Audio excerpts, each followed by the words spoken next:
Բարի երեկո, եթերում է ABC լուրերի երեկոյան թողարկումը, ես Գառնի Մութաֆյանն եմ և հիմա կներկայացնեմ օրվա գլխավոր իրադարձությունների ամփոփագիրը Հայաստանից և աշխարհից։ Ռուբեն Վարդանյանը հրաժարվել է նոր փաստաբանից, ուղերձ Բաքվի բանտից։ Ինչու է Փաշինյանը խուսափում ուղիղ պատասխանել Ալիևին և ինչպես է արդարացնում Բաքվի Սևանը ադրբեջանական համարելու հայտարարությունները։ Երբ կբացվի հայ-թուրքական սահմանը, Թուրքիայի խորհրդարանի հայ պատգամավորը ժամկետ է նշել։ Բուհում պետք չէ ժամավաճառությամբ զբաղվել, Անդրեասյանը ԵՊՀ-ից հեռացված դասախոսի մասին։ Ճանճ թխվածքաբլիթում անհասկանալի առարկա պանրում, սննդային անվտանգության նորմեր են խախտվել։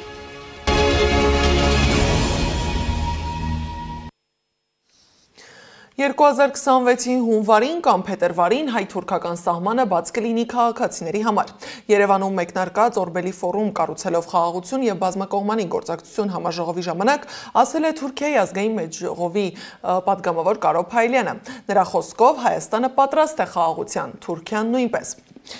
Սա մեծ առաջընթաց է առաջիկա 5 տարում, ամեն ինչ փոխվելու է, կամ մենք կբռնենք այս հոսանքի ուղին ու կանցնենք առաջ, կամ կմնանք նույն կոտրած դաշտակի առաջ, ասել է Կարո Փայլյանը։ Նույն համաժողովին խաղաղության մասին էր խոսում նաև Նիկոլ Փաշինյանը։ Պարզվում է մենք չգիտենք, թե ինչ է խաղաղությունը, որովհետև այդ երևույթին երբեք չենք առնչվել։ Իսկ ինչու է Ադրբեջանը մեր երկրի սուվերեն տարածքը վերագրում իրենը։ Այդ հարցի պատասխանը ևս Փաշինյանն ունի։ Արևմտյան Ադրբեջան Արցախի կամ Կովսականի դիմաց բասարգեչար Արցախ հավաքական վերադարձի պահանջի դիմաց ադրբեջանցիների բնակեցում Հայաստանում։ Փաշինյանն Ադրբեջանի այս հռետորաբանությունը մեկնաբանում է ակննդականի սկզբունքով։ Պաշտոնական Երևանի այս ձևակերպումները շարունակում են մտահոգել քաղաքական և փորձագիտական շրջանակների։ Ինչ խաղաղության մասին է խոսքը, երբ հակառակ կողմը խոսում է իր հորինած վերադարձի և տարածքային նկրտումների մասին։ Ինչու Հայաստանի իշխանությունը ուղիղ չի պատասխանում այդ նկրտումներին և ինչ վտանգներ է պարունակում այդ խաղաղության բանաձևը Հայաստանի համար։ Հարցերի պատասխանները ռեպորտաժում։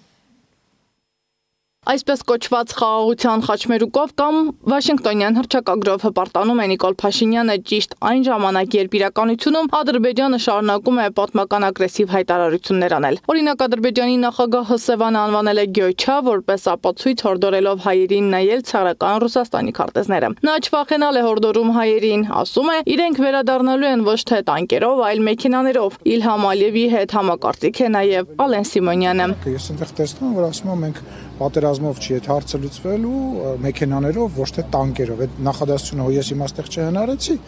Իր խոսքից ես եմ հիմա մեջ բերում։ Դա նորմալ է, այսքան Սևանը իրենց ասելով որ Ինչ Սևան չի։ Այսինքն երբ որ մենք խոսում ենք Ղարաբաղի բնակիչների վերադառնալու մասին, իրենց տներ, մենք տանկերի մասին ենք խոսում, դա նորմալ է, որ պետք է Ղարաբաղի բնակիչները վերադառնան։ Պարզվում է Իլհամ Ալիևին մենք սխալ ենք հասկացել։ Փաշինյանն ունի Ալիևին արդարացնելու իր տարբերակը։ Ասում է, որ Ալիևը չի ասել Սևանը Գյոյչա է։ Ադրբեջանի նախագահը ոչ թե ասել է, որ Սևանա լճի անունը Գյոյչա է, այլ ասել է, որ եթե նայենք ցարական Ռուսաստանի քարտեզներին, այնտեղ չկա Սևանա լիճ, կա Քաղաքագետ Արմեն Մանվելյանը սա անվանում է կեղծ օրակարգ ստեղծելու և խաղաղության մասին հեքիաթներ հանրությանը մատուցելու փորձ, որտեղ Ադրբեջանին արդարացնելը դարձել է սովորական միջոց։ Ես մարդիկ ադրբեջանական ցանկացած գործողություն արդարացնում ու փորձելով առաջ տանել իրենց կեղծ օրակարգերը, մասնավորապես իբր իրանք Ադրբեջանի հետ եկել են խաղաղության համաձայնության, ինչը բացարձակ սուտ է։ Մենք Արցախ ենք ասում, նրանք էլ Գյոյչա։ Ալիևի հայտարարությունը նորմալ է ընդունում Նիկոլ Փաշինյանը։ Ադրբեջանում օրինակ հնչում է Բասարգեչար անունը, այնքան Հայաստանում հնչում է Արցախ անունը կամ Կովսական անունը, այնտեղ եւ այլն, եւ այնտեղ ինչքան հնչում է եւ այլն, այսինքն տրամաբանությունը հասկացաք։ Նիկոլ Փաշինյանի կեցվածքը չի զարմացրել քաղաքագետ Ստեփան Դանիելյանին, չի զարմացրել նաև պատմական ու իրական հայրենիքները հակասության մեջ դնելու հերթական փորձերն ու Արցախ վերադարձի օրակարգը վտանգավոր համարելը։ Ինքը նմանատիպ բազմաթիվ հայտարարություններ արել եւ վաղը մյուս օրը կարող է հայտարարել, որ վերադառնալու խնդիր չկա, վտանգավոր է։ Ջերմուկի գրաված տարածքները վերադառնալ չկարելի, որտեղ վտանգավոր է։ Խաղաղությունը կփլուզվի, եթե պատմական հայրենիքի մասին խոսենք, ասում է Փաշինյանը։ Իսկ Ալիևը երբ խոսում է իրենց գոյություն չունեցող պատմության մասին, խաղաղությունը չի վտանգվում։ Քաղաքագետը կարծում է, խնդիրը ոչ թե Ալիևն է, այլ Փաշինյանը։ Ինքը պարտվող է ոչ թե պատերազմի արդյունքում, նաև իր էությամբ ինքը բոլոր զիջումներին գնում է եւ նույնիսկ երբ խոսում է խաղաղության խաչմերուկի մասին, անձանունպես հարցականի տակ է։ Այս ամենի մասին Փաշինյանը հայտարարություններ է արել ստեղծելով խաղաղությունը խորագրով ֆորումի ժամանակ, որին ներկա էին նաև միջազգային լրատվամիջոցներն ու գործակալությունները։ Հենց այս ֆորումի ժամանակ էլ Փաշինյանը պաշտոնապես հրավիրել է Էրդողանին Հայաստան մասնակցելու 2026 թվականի գագաթնաժողովին։ Սադամ Ակարյան, Գեղամ Ղազարյան, ABC Media։ Ազգերը, որոնք պաշտպանում են իրենց տեղանունները, պաշտպանում են իրենց պատմական տարածքը, ինքնությունը եւ հակառակը, ով հրաժարվում է իր տեղանուններից, հրաժարվում է նաեւ իր պատմությունից, տարածքից։ Համոզված է Genesis Armenia ուղեղային կենտրոն հիմնադրամի տնօրեն քաղաքագետ Աբրահամ Գասպարյանը։ Քաղաքագետը գործընթացը ներկայացրել է միջազգային փորձի օրինակով։ Լսենք։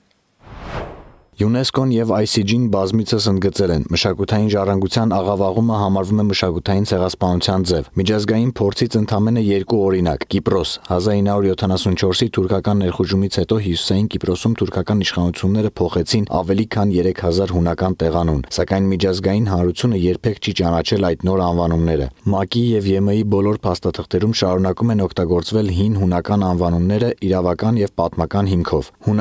Հունաստանում հռոմեական եւ Օսմանյան ժամանակաշրջանում բազմաթիվ տեղանուններ աղավաղվել էին։ Պետությունը 20-րդ դարասկզբին նախաձեռնեց պետական մակարդակի վերականգնման ծրագիր, որով վերադարձվեց ավելի քան 1500 պատմական անուն որպես ազգային հիշողության վերականգնման ակտ։ Ադրբեջանը, որի հետ պատրաստվում են գնալ խաղաղության, ոչ միայն դատում է մեր գերիներին, այլև ստեղծում է բոլոր պայմանները, որպեսզի մեր հայրենակիցները Բաքվի դատարանի ներկայացրած կեղծ մեղադրանքների դեմ մնան անպաշտպան։ Արցախի նախկին պետնախարար Ռուբեն Վարդանյանը հերթական կեղծ դատավարության ժամանակ հրաժարվել է իր նոր հայատյաց փաստաբան Էմիլ Բաբիշովի ծառայությունից։ Իսկ Ավրորա մարդասիրական նախաձեռնության գործունեության 10-ամյակի առիթիվ Վարդանյանի կնոջը Վերոնիկա Զոնաբենդի միջոցով ուղերձ է փոխանցել Ավրորայի համայնքին։ Գտնվելով այստեղ Բաքվում ես ավելի քան երբևէ ոգեշնչված եմ Ավրորա մրցանակի դափնեկիրներով եւ Ավրորայի ավելի լայն համայնքով, մարդկանցով, որոնք առանց ճանաչման կամ ուշադրության արժանանալու ձգտման ծառայում են ուրիշներին։ Հենց այս անխոնջ ջանքերն են մարմնավորում Ավրորայի ոգին։ Դուք իսկական հերոսներ եք եւ Ավրորայի հիմնադիրները մշտապես հույս են փայփայել, որ շատերը կհետևեն ձեր օրինակին։ Նախաձեռնության 10-ամյակի կապակցությամբ Ավրորային մաղթում եմ շարունակական հաջողություններ, խորը հավատով, որ երախտագիտությունը կշարունակվի արտահայտվել գործով։ Եվ այս ամբողջ պատմաքաղաքական ու աշխարհաքաղաքական ֆոնին նոր ուղերձներ են գալիս ադրբեջանական հասարակության ու փորձագիտական շրջանակներից։ Բաքվի Թոփչուբաշովի անվան վերլուծական կենտրոնի համահիմնադիր փորձագետ ներկայացող Ռուսիֆ Հուսեյնովը վստահություն է հայտնել, որ հայկական պատվիրակության Ադրբեջան պատասխան այցից հետո Երևանում եւս կլինեն հետաքրքրություն եւ քննարկում։ Նրա խոսքով հակամարտության մասին հիշողությունը դեռ թարմ է եւ առաջ շարժվելու համար ժամանակ կպահանջվի։ Գրեթե նույն խոսում ինչ ասում է Փաշինյանը։ Հուսեյնովի դիտարկմամբ հասարակությունների միջև երկխոսության նկատմամբ ուշադրությունն աճում է եւ Երևան այցը վստահության ձևավորման կարևոր քայլ էր։ Հիշեցնեմ, որ ադրբեջանցի փորձագետներ ներկայացածները Երևան էին այցելել մոտ 2 շաբաթ առաջ։ Հայ փորձագետներն էլ ըստ արտգործնախարարության առաջիկայում կմեկնեն Բաքու։ Ցորենով բեռնված գնացքն Ադրբեջանի տարածքով գալիս է Հայաստան, գրում են ադրբեջանական լրատվամիջոցները։ Ըստ հաղորդագրության կեսգիշերին Ռուսաստանի Դաշնությունից Ադրբեջանի եւ Վրաստանի տարածքով Հայաստան է ուղարկվել 1048 տոննա 800 կիլոգրամ ընդհանուր քաշով ցորենով լի 15 վագոն։ Հիշեցնեմ, որ Իլհամ Ալիևը հոկտեմբերի 21-ին Ղազախստան այցի ժամանակ հայտարարել էր, որ Ադրբեջանը վերացնում է իր տարածքով Հայաստան բեռների տարանցման սահմանափակումները։ Այս հայտարարությունը ողջունել էր Նիկոլ Փաշինյանը։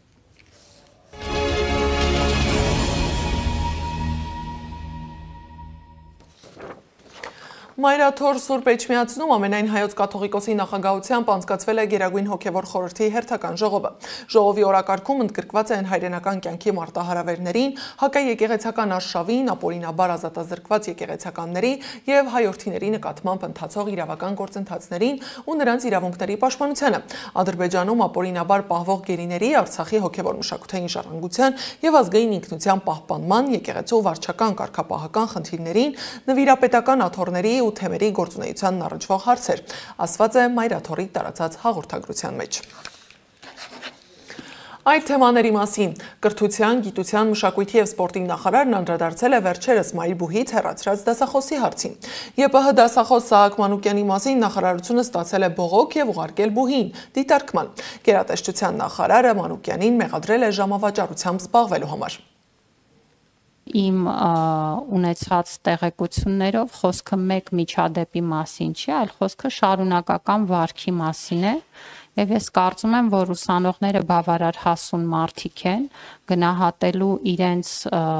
մատուցվող նյութի բովանդակությունը եւ նպատակը։ Եվ ամենևին չեմ կարծում, որ կարելի է հեշտությամբ մանիպուլացնել մեր սովորողներին։ Շարունակելով կրթության թեման, կառավարությունը խոստացել էր մինչև 2026 թվականը կառուցել 300 նոր դպրոց եւ 500 մանկապարտեզ։ Սակայն այսօրվա հաշվարկները ցույց են տալիս, որ ավելի շատ դպրոցներ փակվում են, քան կառուցվում։ Փաստացի նույն կառավարության ծրագրով միայն 2026-ին նախատեսվում է փակել մոտ 200 դպրոց եւ հիմնականում ոչ թե քաղաքներում, այլ գյուղական համայնքներում, որտեղ դպրոցը հաճախ գյուղի միակ կենսական կենտրոնն է։ Փորձագետներն ու պատգամավորները ահազանգում են, այս որոշումը ոչ միայն կրթական, այլև ազգային անվտանգության խնդիր է։ Գյուղերն առանց դպրոցի դատապարտվում են դատարկման, իսկ սահմանամերձ բնակավայրերը անտեսման։ Տեսնենք, թե ինչ վիճակ է ստեղծվել այսօր գյուղերում դպրոցների փակման հետևանքով։ Կառավարությունը մինչ 2026 թվականը խոստացել էր կառուցել 300 նոր դպրոց եւ 500 մանկապարտեզ, սակայն եթե նայում ենք թվերին, ապա Հայաստանում այսօր ավելի շատ դպրոց է փակվում, քան կառուցվում ու նորոգվում։ Միայն 2026-ին կառավարության պլանով փակվելու է մոտ 200 դպրոց։ Կրթության փորձագետ Ատոմ Մխիթարյանն է ներկայացնում թվերն ու պնդում, կառավարությունը ձախողել է այս ծրագիրը։ Նույնիսկ այս ծրագիրը դեռևս չգիտեմ, այնտեղ 1/5-ով էլ կատարված չի։ Եվ բազմաթիվ դպրոցներ գտնվում են անմխիթար վիճակում։ Եվ այդ պայմաններում մեր կրթության որակը գնալով հետընթաց է ապրում։ Եվ բացի դրանից, նրանց ծրագրով 2026 թվականին 200-ից ավելի դպրոց փակվելու է։ Փակվում են հիմնականում գյուղերի դպրոցները։ Ազգային ժողովի պատգամավոր Մհեր Մելքոնյանը ահազանգում է միայն Շիրակի մարզի Ամասիա եւ Աշոտք համայնքներում նախատեսվում է փակվել մոտ 40 դպրոց։ Հիմնական դպրոցները փակվում են սահմանամերձ գյուղերում, հայ-թուրքական սահմանի վրա գտնվող գյուղերում։ Պատճառաբանությունը այն է, որ նախ աշակերտների թիվն է քիչ, հետո միավորելով այդ դպրոցները կառուցելով մեկ մեծ դպրոց մի քանի գյուղերի համար ավելի բարեկարգ պայմաններ են ստեղծում երեխաներին ուսումը շարունակելու, բայց իրականում այդ ամեն ինչը կեղծ բաներ են, որովհետև մենք ինչպես տեսնում ենք 21 թվականին խոստացած այդ 300 դպրոց 500 մանկապարտեզ ծրագիրը այդպես կյանքի չկարողացան կոչվել։ Կրթության նախարարությունը արձագանքելով պատգամավորի հայտարարությանը պարզաբանել է նպատակ ունեն միավորել փոքրաթիվ աշակերտներով դպրոցները եւ դրանց փոխարեն մեկ ավելի մեծ դպրոց ստեղծել։ Սակայն մասնագետներն այդ գաղափարը վտանգավոր են համարում, ասում են հաշվի չեն առնվել բազմաթիվ խնդիրներ։ Մի քանի անգամ էլ հաղթել եմ դուք այս ամեն ինչ որոշումը կայացնելու։ Քննարկել եք գյուղի բնակիչների, մանկավարժների հետ, հաշվի առել եք ենթակառուցվածքների արկայությունը այդ գյուղերում։ Ինչին պատասխանել են այո, բայց իրականում ոչ մեկը լուրջ քննարկում չեն ունեցել, ուղղակի այսպես վերցրել են, նայել են որտեղ հարմար փակեն, որտեղ բացեն ու այդ չափով շարունակել են իրենց գործունեությունը։ Իսկ այս ընթացքում Նիկոլ Փաշինյանը նոր տեսանյութ է հրապարակել հպարտանալով, թե 2025-ի Հայաստանն արդեն ունի 300 կառուցված կամ նորոգված դպրոց։ 2025 թվականի Հայաստանում 300 դպրոց է կառուցվում, վերակառուցվում կամ հիմնանորոգվում։ Բայց փորձագետ Ատոմ Մխիթարյանը հիշեցնում է այդ թվերի հետևում թաքնված է մեկ այլ իրականություն։ Գյուղերում փակվող դպրոցների պատճառով ոչ միայն ուսուցիչներն են կորցնելու աշխատանքը, այլ նաև գյուղերն են դատարկվելու, հատկապես Թուրքիայի սահմանամերձ շրջաններում։ Այս նշանակում է, որ կառավարության ֆիասկոն է, այսինքն նա ամբողջությամբ ձախողել է ծրագիրը կրթության ոլորտում, ինչքան էլ որ ասեն այդ նորաստեղծ կրթության մասին։ Իսկ իրականությունը այն է, որ Հայաստանը արդյունքում տարածաշրջանում արդեն ընկել է վերջին տեղը բոլոր երկրների հետ համեմատած։ Նույն մտահոգությունն ունի նաև падգամավորը, ընդգծելով, որ տեղի ունեցողը ոչ միայն կրթական, այլ նաև ազգային անվտանգության լուրջ սպառնալիք է։ Կարող է դուղությամբ շարժվեն, որպես այդ դեմոգրաֆիկ խնդիրը լուծեն։ Քաջալեր են պայմաններ ստեղծեն, որպես մարդիկ այդ գյուղերը չլքեն, այլ ավելի այսպես կապված մնան գյուղի հետ, երիտասարդությունը գյուղը չլքի, շարունակի իր կյանքը, գործունեությունը գյուղում, սրանք անում են ամեն ինչ հակառակ, որպես գյուղերը դադարվեն, մարդիկ թողնեն, հիասթափվեն, թողնեն գնան ու կենտրոնանան այս քաղաքների մեջ, որը իրոք մեր համար կորզանար է։ Եթե այսօր Հայաստանի Հանրապետությունում գյուղը չզարգանա, գյուղում բնակչություն չունենանք, միանշանակ ամեն ինչ տանելու է դեպի կորզանման։ Մխիթարյանն էլ ասում է, զանգեր է ստացել ուսուցիչներից, ասել են հրաժարվում են ամեն օր մի քանի գյուղ անցնելով հասնել աշխատանքի։ Նրանք նախընտրում են զբաղվել գյուղատնտեսությամբ կամ անասնապահությամբ։ Առավել ևս, որ այդքան ժամանակ չեն ունենա նրանք։ Այսինքն զգալի մասը ուսուցիչների դուրս է մնալու, կորցնելու է իր աշխատանքը։ Առանց այդ էլ այս սուղ պայմաններում։ Եվ սա նպաստելու է դրա բացական իմաստով նպաստելու է մեր կրթության համակարգի կազմաքանդմանը։ Մասնագետները հիշեցնում են հայ-թուրքական սահմանին գտնվող Ամասիա եւ Աշոտսկ շրջանները մեղմ ասած կենցաղային սուղ պայմաններում են, հատկապես ձմռան ամիսներին։ Մելքոնյանը, որը եւս Շիրակի մարզից է, շեշտում է, փոխանակ կառավարությունն աջակցի սահմանամերձ գյուղերի բնակիչներին, նրանց դպրոցներն է փակում, դրանով իսկ արագացնելով գյուղերի դատարկման գործընթացը։ Սեդամ Ակարյան, Նոնա Գևորգյան, ABC Media։ Տեղափոխվենք սննդի անվտանգության ոլորտ։ Քաղաքացին անհասկանալի առարկա է գտել Մարիան ընկերության սերուցքային պանրի մեջ։ Գործընկերս կապ է հաստատել ընկերության հետ, բարձելու թե տեղյակ են արդյոք դեպքից, ինչին ի պատասխան հորդորել են գրավոր հարցում ուղարկել։ Սննդամթերքի անվտանգության տեսչական մարմնից արձագանքել են քաղաքացու գրառմանը։ Մասնավորապես տեսչական մարմնի մամուլի պատասխանատու Անուշ Հարությունյանը նույն գրառման մեկնաբանությունում պարզաբանել է, որ անհրաժեշտ է շեշտել, թե որտեղից են գնել այն, որպեսզի գործողություններ սկսելու համար հրաման բացվի։ Մեկ այլ օգտատեր էլ Նասֆիտ ընկերության թխվածքաբլիթի մեջից ճանճ է գտել։ Նա ևս ահազանգ է հնչեցրել, սակայն ՍԱՏՄ-ն դեպքի մասին դիմում չի ստացել, առանց դիմումի գործել չի կարող։